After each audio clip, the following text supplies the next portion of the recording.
ನಮಸ್ಕಾರ. ನೋಡಿ, ಪ್ರತಿ ಚುನಾವಣೆ ಅನ್ನೋದು ಕೇವಲ ಒಂದು ರಾಜಕೀಯ ಆಟ ಅಲ್ಲ.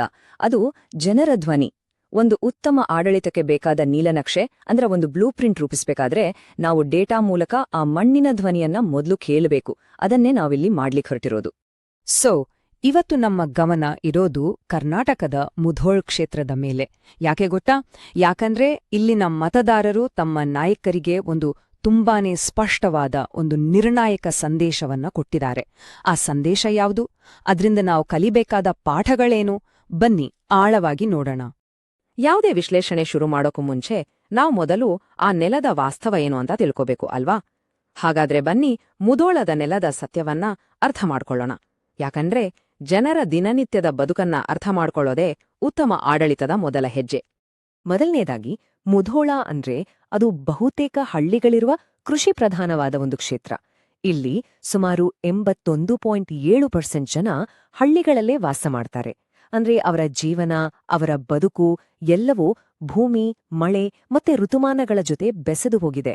ಅವರ ಕೃಷಿ, ಅವರ ಸಂಕಟ ಎಲ್ಲವೂ ಕೃಷಿಯನ್ನೇ ಅವಲಂಬಿಸಿದೆ.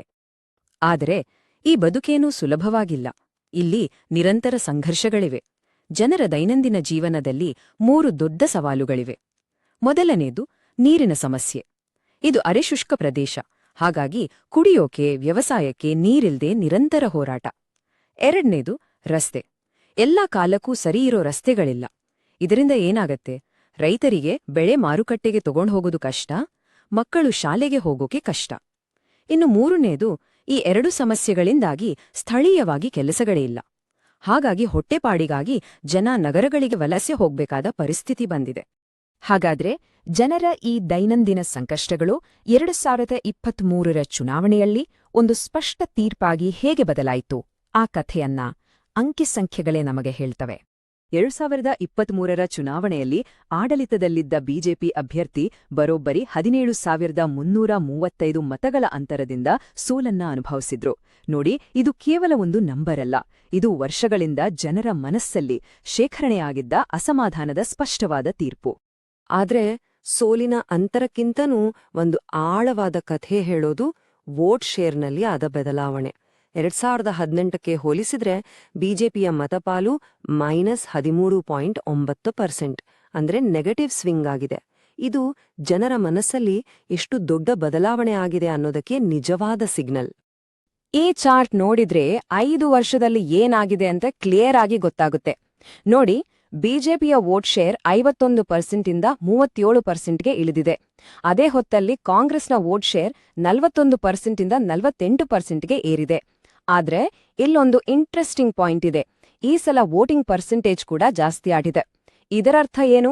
ಜನರಿಗೆ ಬರೀ ಬೇಸರ ಆಗಿಲ್ಲ, ಅವರು ಬದಲಾವಣೆ ಬೇಕೇ ಬೇಕು ಅಂತ ತಾವೇ ಮುಂದೆ ಬಂದು ವೋಟ್ ಮಾಡಿದ್ದಾರೆ. ಹಾಗಾದ್ರೆ ಇಷ್ಟೊಂದು ದೊಡ್ಡ ಬದಲಾವಣೆ ಆಗೋಕ್ಕೆ ಮೂಲ ಕಾರಣಗಳೇನು? ನಮ್ಮ ವಿಶ್ಲೇಷಣೆ ಪ್ರಕಾರ 3 ಮುಖ್ಯ ಕಾರಣಗಳಿವೆ. 1, ವರ್ಷಗಳಿಂದ ಬಗೆಹರಿಯದ ಅಭಿವೃದ್ಧಿಯ ಸಮಸ್ಯೆಗಳು, ಮುಖ್ಯವಾಗಿ ನೀರು ಮತ್ತೆ ರಸ್ತೆ.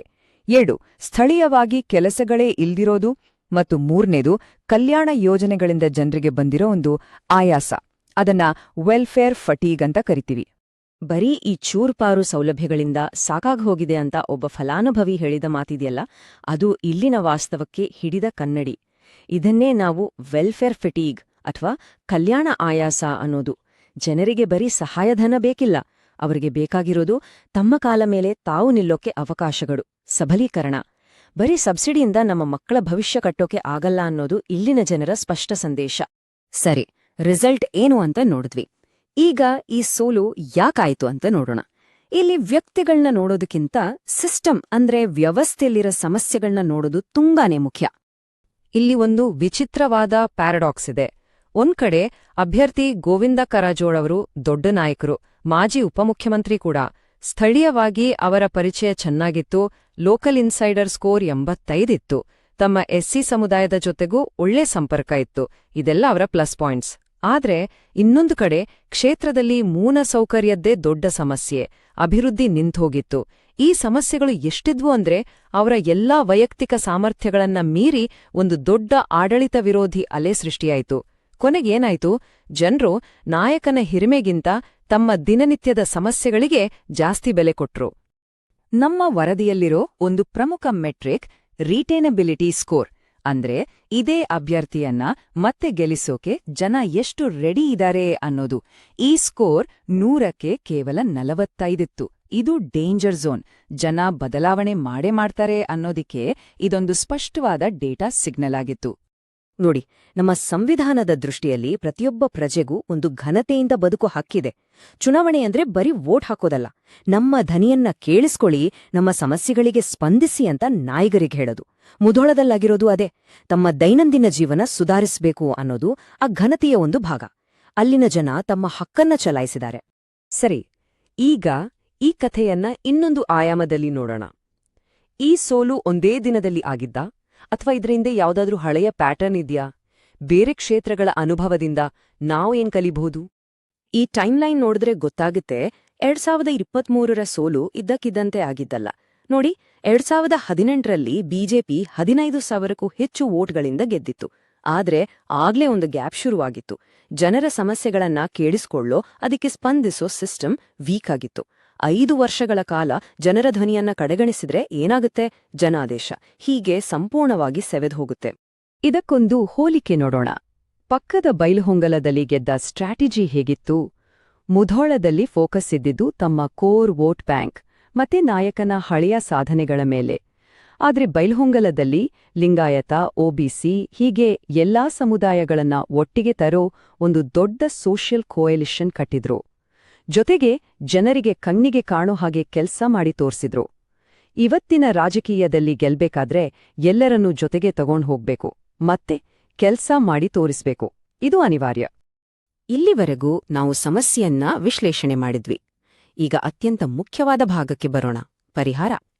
ಜನರ ನಂಬಿಕೆಯನ್ನ ಮತ್ತೆ ಗಳಿಸಿ ಆ ಕ್ಷೇತ್ರವನ್ನ ಅಭಿವೃದ್ಧಿ ದಾರಿಗೆ ತರಲಿಕ್ಕೆ ಒಂದು ದೃಢವಾದ ಡೇಟಾ ಆಧಾರಿತ ಬ್ಲೂ ಪ್ರಿಂಟ್ ಹೇಗೆ ಮಾಡಬಹುದು? ಇಲ್ಲಿದೆ ನೋಡಿ, ಒಂದು 3 ಹಂತದ ಅಭಿವೃದ್ಧಿ ಯೋಜನೆ. ಪ್ರತಿಯೊಂದಕ್ಕೂ ಎಷ್ಟು ಖರ್ಚು, ಅದರಿಂದ ಜನರಿಗೆ ಸಿಗೋ ಲಾಭ ಅಂದ್ರೆ ರಿಟರ್ನ್ ಆನ್ ಇನ್ವೆಸ್ಟ್ಮೆಂಟ್ ಎರಡೂ ಸ್ಪಷ್ಟವಾಗಿದೆ. 1. ರಸ್ತೆಗಳು. 50 ಕೋಟಿ ರೂಪಾಯಿ ಹಾಕಿದ್ರೆ ಒಳ್ಳೆ ರಸ್ತೆಗಳಾಗತ್ತೆ. ಇದರಿಂದ ರೈತರ ಆದಾಯ ಸೀದಾ 10% ಜಾಸ್ತಿ ಆಗತ್ತೆ. 2. ನೀರು. 40 ಕೋಟಿ ರೂಪಾಯಿ ಖರ್ಚು ಮಾಡಿದ್ರೆ ಮನೆ ಮನೆಗೆ ನೀರ್ ಸಿಗುತ್ತೆ. ನೀರಾವರಿ ಪ್ರದೇಶ 20% ಜಾಸ್ತಿ ಆಗತ್ತೆ. 3. ಉದ್ಯೋಗ. 15 ಕೋಟಿ ರೂಪಾಯಲ್ಲಿ ಒಂದು ಸ್ಕಿಲ್ ಹಬ್ ಮಾಡಿದ್ರೆ ಪ್ರತಿ ವರ್ಷ 300 ಯುವಕರಿಗೆ ಇಲ್ಲೇ ಕೆಲಸ ಸಿಗುತ್ತೆ. ವಲಸೆ ಹೋಗೋದು ತಪ್ಪುತ್ತೆ. ನೋಡಿ, ಪ್ರತಿ ಹೂಡಿಕೆಗೂ ಜನರಿಗೆ ಸಿಗೋ ಲಾಭ ಎಷ್ಟು ಸ್ಪಷ್ಟವಾಗಿದೆ. ನೋಡಿ, ಇದೊಂದು ಬರೀ ಭರವಸೆಗಳ ಲಿಸ್ಟ್ ಅಲ್ಲ, ಇದೊಂದು ಇಡೀ ಕ್ಷೇತ್ರದ ಬಿಸ್ನೆಸ್ ಪ್ಲಾನ್. ಪ್ರತಿ ರೂಪಾಯಿಗೂ ಲೆಕ್ಕ ಇದೆ, ಪ್ರತಿ ಯೋಜನೆಗೂ ಒಂದು ಟಾರ್ಗೆಟ್, ಒಂದು ಟೈಮ್ ಲೈನ್ ಇದೆ. ಇದು ಮಾಡ್ತೀವಿ ಅಂತ ಹೇಳೋ ಹಳೇ ರಾಜಕೀಯವನ್ನ ಬಿಟ್ಟು ಮಾಡಿದೀವಿ, ಇದು ನೋಡಿ ರಿಸಲ್ಟ್ ಅಂತ ತೋರ್ಸೋ ಒಂದು ಹೊಸ ಜವಾಬ್ದಾರಿಯುತ ರಾಜಕೀಯ. ಇದನ್ನೇ ಆತ್ಮಸಾಕ್ಷಿ ಇರೋ ಆಡಳಿತ ಅನ್ನೋದು. ಜನರ ಅಗತ್ಯಗಳನ್ನ ಡೇಟಾದಿಂದ ಅರ್ಥ ಮಾಡ್ಕೊಳ್ಳೋದು, ಆದ್ರೆ ಅದನ್ನ ಗೌರವದಿಂದ ಮಾಡೋದು. ಈ ರೀತಿ ಮಾಹಿತಿ ತಗೋಬೇಕಾದ್ರೆ ಪ್ರತಿ ಹಂತದಲ್ಲೂ ಜನರ ಖಾಸಗಿತನ, ಅವರ ಒಪ್ಪಿಗೆಯನ್ನ ಗೌರವಿಸ್ಬೇಕು. ಭಾರತದ ಕಾನೂನುಗಳ ಅಡಿಯಲ್ಲೇ ಇದನ್ನ ಮಾಡಬೇಕು. ವಿಶ್ವಾಸ ಅನ್ನೋದು ಹೀಗೆ ಪಾರದರ್ಶಕತೆ ಮತ್ತೆ ಗೌರವದಿಂದ ಹುಟ್ಟೋದು. ಸರಿ, ಈ ಎಲ್ಲ ಡೇಟಾ ವಿಶ್ಲೇಷಣೆ, ಜನರ ಭಾವನೆಗಳಿಂದ ನಮಗೆ ಸಿಕ್ಕ ನೇರವಾದ ಅಂತಿಮ ಶಿಫಾರಸು ಏನು? ಅಂತಿಮ ಶಿಫಾರಸು ಇದು.